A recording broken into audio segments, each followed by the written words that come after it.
दोस्तों 2 दिन के खेल में दोनों टीमें बराबरी पर थी। ऑस्ट्रेलिया के 263 रनों का पीछा करते हुए भारतीय पारी 262 रनों पर सिमट गई, जिसमें अक्षर पटेल ने सबसे अधिक 74 रन बनाए थे। 1 रन की बढ़त लेकर ऑस्ट्रेलिया बल्लेबाजी करने उतरी थी। हालांकि शुरुआत में ही रविंद्र जडेजा ने उस्मान ख्वाजा को पवेलियन भेज दिया था, लेकिन उसके बाद ट्रेविस हेड ने मार्कस लबुशने के साथ मिलकर ऑस्ट्रेलियाई पारी को संभाल लिया और तीसरे दिन का खेल खत्म होने तक ताबड़तोड़ अंदाज में टीम इंडिया पर 62 रनों की बढ़त बना ली थी। तीसरे दिन का खेल जब शुरू हुआ तो टीम इंडिया वापसी के इरादे से उतरी थी। वहीं ऑस्ट्रेलिया अधिक से अधिक रन बनाना चाहती थी, लेकिन उनके इन इरादों पर पहले ही ओवर में रविचंद्रन अश्विन ने पानी फेर दिया। दिन के पहले ही ओवर में रविचंद्रन अश्विन ने खतरनाक बल्लेबाजी कर रहे थे ट्रेविस हेड को अपने जाल में फंसा लिया। अश्विन की गेंद पर बड़ा शॉट खेलने के प्रयास में वो विकेट कीपर शिखर भरत के कैच थमाकर पवेलियन की शोभा बढ़ाने लौट गए। उन्होंने ताबड़तोड़ अंदाज में 6 चौकों और एक बेहतरीन छक्के की बदौलत 43 रनों की पारी खेली थी। ऑस्ट्रेलिया को पहले ही ओवर में करारा झटका लग गया था, लेकिन ये तो महज शुरुआत। दुनिया के नंबर 1 और नंबर 2 टेस्ट बल्लेबाज स्मिथ और लबुशने मैदान पर थे, लेकिन रविचंद्रन अश्विन के सामने ये दोनों भी पूरी तरह से बेबस हो गए थे। 19वें ओवर में गेंदबाजी करने आए अश्विन ने ऑस्ट्रेलिया के सबसे भरोसेमंद खिलाड़ी स्टीव स्मिथ को एक बार फिर घुटनों पर ला दिया।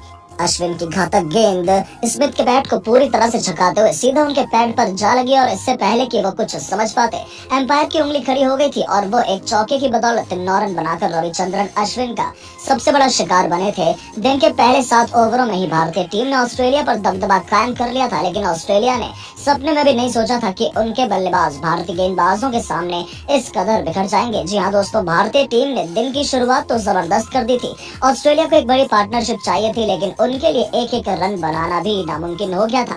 अश्विन के बाद अब कहर बरपाने की बारी थी रविंद्र जडेजा की। गेंदबाजी में आते ही जडेजा ने दुनिया के नंबर 1 टेस्ट बल्लेबाज लबुशने का शिकार कर ऑस्ट्रेलिया को 440 वोल्ट का झटका दिया।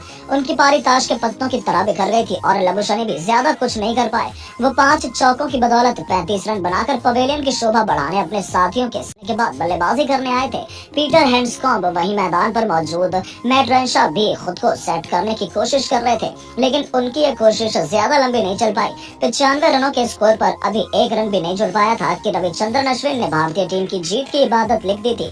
जी हाँ दोस्तों, आपको बता दें रविचंद्रन अश्विन के सामने रेनशॉ भी बड़ी आसानी से घुटने टेक गए। अश्विन की घातक गेंद उनके पल्ले नहीं पड़ी और सीधा उनके पैड पर जाकर लगी।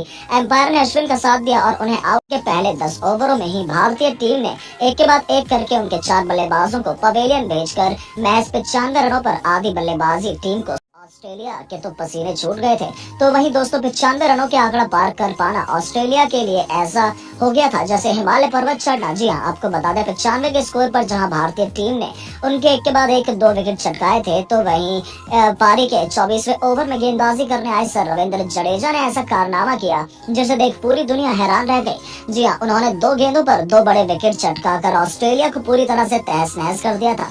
पहले इन्होंने बल्लेबाजी करने का पीटर हैंड्सबैक को खाता खोलने का भी मौका नहीं दिया और विराट कोहली के हाथों कैच आउट कराकर उन्होंने 95 के स्कोर पर ऑस्ट्रेलिया को लगातार 6वां झटका दे दिया था। तो वहीं अगली गेंद पर उन्होंने बल्लेबाजी करने आए कप्तान पैट कमिंस के तीनों विकेट उखाड़कर उनके साथ बल्लेबाजों को पवेलियन की शोभा बढ़ाने वापस भेज दिया था। इसी के साथ रविंद्र जडेजा टेस्ट क्रिकेट में एक बार फिर हैट्रिक में आ गए थे। उनके सामने बल्लेबाजी कर रहे थे नेशन लायन। सभी को जडेजा की हैट्रिक का इंतजार था, हालांकि लायन ने बेहतरीन डिफेंस कर जडेजा की हैट्रिक नहीं